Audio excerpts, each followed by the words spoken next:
հիվանդանոց են տեղափոխել։ Ալո։ Արի վստահ։ Սպասեի, 2 ժամը գալի տեղ չես հասնում։ Հոպար ես բիլիարդ նկատի չունեմ։ Մամուր այդ բժիշկները ումից կարող մի բան իմանամ։ Ասում են շատ ծանր վիճակում աշ։ Ծեր գրիշոյին անցար։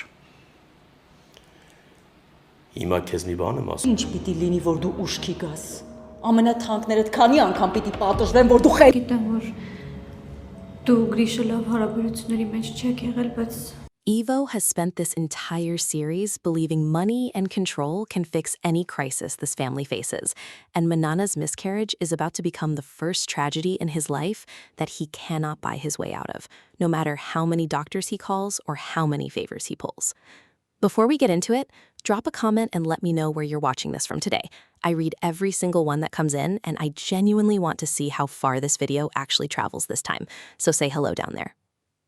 Think about what Ivo actually said to David standing outside that clinic, that Manana isn't someone who breaks easily, that she'll come through this fine, that she's strong enough to handle it.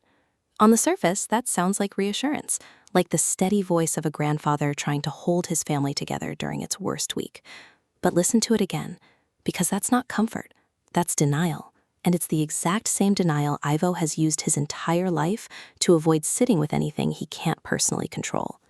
He's the man who solves problems with lawyers, with connections, with money handed quietly to the right person at the right moment. And grief simply does not respond to any of that. Grief doesn't take a phone call. Grief doesn't accept a settlement. In the next episode, expect Ivo to try managing Manana's pain the exact same way he manages everything else in this family, briskly, efficiently, from a distance, and expect it to fail completely. Because for the first time in this entire story, he's facing something no amount of power, no amount of influence, no amount of his usual iron will can repair. Now look at what's happening around him at the exact same moment, because this is where the real pressure builds. Hunan sits in custody, accused of something the family still doesn't fully understand, dragged out of his own life on evidence that appeared far too quickly to be a coincidence. And Ivo is being pulled in 2 directions at once.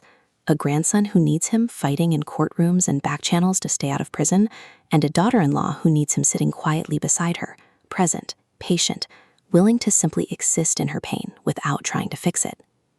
He does not have the bandwidth to actually show up fully for either one of them, and something in him is going to have to give. Watch closely in the next episode, because I believe Ivo's failure to be truly present for Manana, his instinct to delegate her grief to someone else while he handles what he considers the more urgent crisis, is going to become the exact moment David finally stops looking to his grandfather as the automatic solution to every problem this family faces. That shift in David, quiet at first, barely noticeable, is going to ripple through every episode that follows. Now let's talk about Manana herself, because she is not simply a grieving woman sitting passively in the background of this crisis. Remember what she said, that she killed her own child with her own hands. Words far too severe, far too self-punishing to be explained away as ordinary grief. That is a woman actively building a case against herself, cataloging every choice, every moment, every possible failure, searching desperately for the one decision that could have changed everything. And here's what makes this so important for the story moving forward. A mind that is combing through every detail of the past that closely, that obsessively, is also a mind primed to notice things everyone else has been too distracted to see. Grief has an unusual side effect in this kind of story. It strips away the noise. It cuts through everything that isn't essential. Because when someone is drowning in their own pain, they stop performing for other people. And sometimes, in that raw, unfiltered state, they see connections nobody else was paying close enough attention to catch. This is exactly why I believe Manana, broken and grieving, sitting in the quietest, most overlooked corner of this family's chaos, is the one who ends up seeing clearly what Ivo, with all his power, all his resources, all his connections, completely missed. That Hunan's arrest was never random. That the evidence against him appeared with a speed and a precision that doesn't match how real investigations typically unfold, especially not in a case involving a family this wealthy, this connected, this capable of slowing down or influencing any official process, if given even a small window of time. Someone wanted this case built and closed quickly. Someone wanted Hunan removed from this picture before anyone could ask the right questions. And I don't believe that someone is a stranger to this family at all. Think back to the timing of everything happening around Hunan right before his arrest. Ivo insisted, almost frantically, that Hunan needed to leave for Russia immediately, refusing to explain why, saying only that it wasn't up for discussion, that there was no time to argue about it. A man does not push that hard, that suddenly, unless he already sees something coming that the rest of the family hasn't noticed yet. What if Ivo's urgency wasn't about protecting Hunan from some old family drama involving Avo and Olga at all?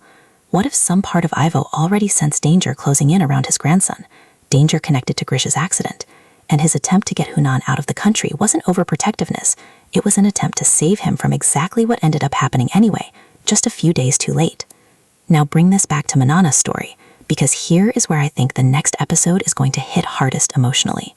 In the depth of her lowest moment, questioning whether she's even worthy of remaining married to David after losing their child, Manana is going to overhear or remember a small detail, something Avo said weeks ago in passing, something the entire family dismissed at the time because they were consumed by other tragedies, Grisha's accident, the surgery, the uncertainty of whether he'd ever walk again. But grief has cleared Manana's mind of everything except the sharpest, most essential truths, and I believe she's the one who connects that offhand comment to the exact timing of Hunan's arrest, realizing that Avo's panic and the accusation against Hunan line up far too perfectly to be coincidence. And when Manana finally puts that theory into words and says it out loud to Ivo directly without hesitation, because grief has stripped away her usual restraint too, Ivo isn't going to dismiss it the way he dismisses most things he doesn't want to deal with. He's going to go pale, because some part of him already suspected the exact same thing, and he had been praying, quietly, desperately, that he was wrong. Now, let's widen this out, because Ivo's reaction alone tells us something enormous about what's actually happening underneath the surface of this family. A man like Ivo does not go pale over a wild accusation from a grieving woman, unless that accusation touches something he's already been turning over privately in his own mind. That means Ivo has information, or at least suspicion, that he has not shared with anyone in this family, not with David, not with Hunan's lawyers, not even with the investigators who are supposedly working on his grandson's behalf. And if Ivo has been sitting on a suspicion this serious while his own grandson sits in a jail cell, that raises the most uncomfortable question of the entire season. Why would a man who claims to fix every crisis in this family choose silence over protecting Hunan directly? I think the answer connects back to Avo. 20 years ago, Avo disappeared from this family entirely, and Ivo has spent every single day since making absolutely certain that door stayed shut. His reaction to Avo simply reappearing this season was not the reaction of a man annoyed by an awkward reunion. It was the reaction of a man terrified of what that reunion might eventually unearth. If Ivo suspects Avo is somehow connected to what really happened to Grish on that road, connected closely enough that exposing it would also expose whatever truth Ivo has been protecting for 2 decades, then his silence about Hunan's arrest isn't cowardice, it's self-preservation. And that is a far more damning position for the family patriarch to be caught in than simple negligence. Now, think about David standing in the middle of all of this, watching his grandfather fail to be present for his wife in her worst moment, watching his brother sit in custody while the family's supposed protector hesitates instead of fighting, watching every certainty he's built his life around slowly start to crack. I believe the next episode pushes David toward a decision that changes his role in this family permanently, a moment where he stops waiting for Ivo to handle things and starts acting on his own, whether that means confronting his grandfather directly, demanding answers Ivo has clearly been avoiding, or reaching outside the family entirely for help nobody has considered yet. And here is the twist I believe changes everything going into the following episode. What if Ivo's silence isn't just about protecting Avo's secret? What if it's about protecting his own role in whatever happened 20 years ago? Because Avo did not vanish from this family on his own decision the way everyone has always assumed. What if Ivo was the one who pushed him out? And what if the real reason Avo has spent this entire season trying so desperately to reconnect with Olga isn't romantic nostalgia at all? It's because Olga is the only person left alive who knows exactly what Ivo did to make sure Avo never came back. Picture the next episode closing on Manana, still raw with grief, sitting across from Ivo in a silence that says more than either of them are willing to put into words. Both of them now aware that the truth behind Hunan's arrest reaches far deeper into this family's history than either of them originally believed. And just as that silence stretches unbearably long, Ivo's phone rings. And the name on the screen belongs to someone this family has spent 20 years pretending never existed at all. Let's sit with that phone call for a second, because a name that shouldn't exist after 20 years lighting up on Ivo's screen is not a small detail. Whoever this is, they know a phone number that presumably changed, an address that presumably changed, a life that Ivo rebuilt specifically to keep this person out of it. Getting through to him directly means they either never fully lost contact with his family the way everyone assumed, or someone inside this house has been quietly keeping that connection alive without anyone else knowing. Now, think about what Ivo actually does in that moment. Does he answer in front of Manana right there in that unbearable silence they've just shared? Or does he excuse himself, walk into another room, lower his voice the way people only do when they're about to say something they can't say in front of family? I think he steps away. I think this is the first time all season we see Ivo, a man who has never once needed privacy to handle a crisis, suddenly needing exactly that. That alone tells Manana everything she needs to know without a single word being spoken, because a man with nothing to hide doesn't leave the room to take a call. Now, bring this back to Avo, because everything about his behavior this season starts making a different kind of sense once you consider that Ivo might be the one who pushed him out 20 years ago, rather than Avo simply abandoning the family on his own. Think about how desperate Avo has been to reconnect with Olga, how little he seems to actually want anything from Hunan or David directly, how his energy this entire time has been focused almost entirely on the past rather than the present. A man trying to rebuild a life he chose to leave behaves differently than a man trying to finally say the thing he was never allowed to say. Avo's urgency doesn't read like guilt anymore once you consider this angle. It reads like someone racing against time to set a record straight before it's too late. Now, think about Olga's role in all of this, because if she really is the only person left who knows what actually happened between Ivo and Avo 20 years ago, her calm, unhurried presence throughout this entire season becomes even more significant. She hasn't come charging back into anyone's life demanding answers or stirring up conflict. She has simply existed at the edges of this story, patient, watching, waiting for the right moment.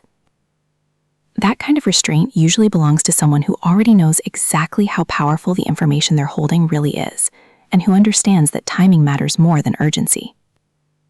Now, let's return to Hunan, still sitting in that cell, still waiting on a case that was built too quickly by someone with too much motive to see him gone. If Ivo has been protecting a 20-year-old secret instead of fighting for his grandson with everything he has, that reframes Hunan's entire arc this season. He isn't just caught in the middle of an accident investigation anymore. He may be paying the price for a silence that has nothing to do with him at all, a silence that existed long before he was even born. And that is exactly the kind of injustice this story has been building toward without saying it directly. Now think about David again, because I believe he is the one who ends up forcing this entire secret into the open. Watching his grandfather grow more distant, more evasive, more unwilling to fight the way he always fights, David is going to start asking the uncomfortable questions everyone else has been too afraid to voice. Why did Ivo push so hard to get Hunan out of the country before any of this happened? Why has he barely mentioned Ivo by name all season without a flicker of real anger, only a strange, controlled tension? And why did his hands shake? Just slightly the moment that phone rang. Here's where I think the next episode turns everything upside down completely. What if the person calling isn't Ivo at all, and isn't even someone connected to what happened 20 years ago in the way everyone assumes? What if it's someone connected directly to the accident that put Grish in that hospital bed? Someone who has been quietly gathering evidence of their own? Someone who knows that exposing Ivo's old secret is the only leverage powerful enough to finally get Hunan released. Picture the scene closing on Ivo standing alone in that other room, phone pressed to his ear, his face draining of color as he listens to a voice he never expected to hear again, say something that connects a 20-year-old secret directly to the exact accident his own grandson is sitting in jail for right now. And the last words we hear from that phone before the episode cuts to black are 4 words that flip this entire investigation on its head. It was never Hunan.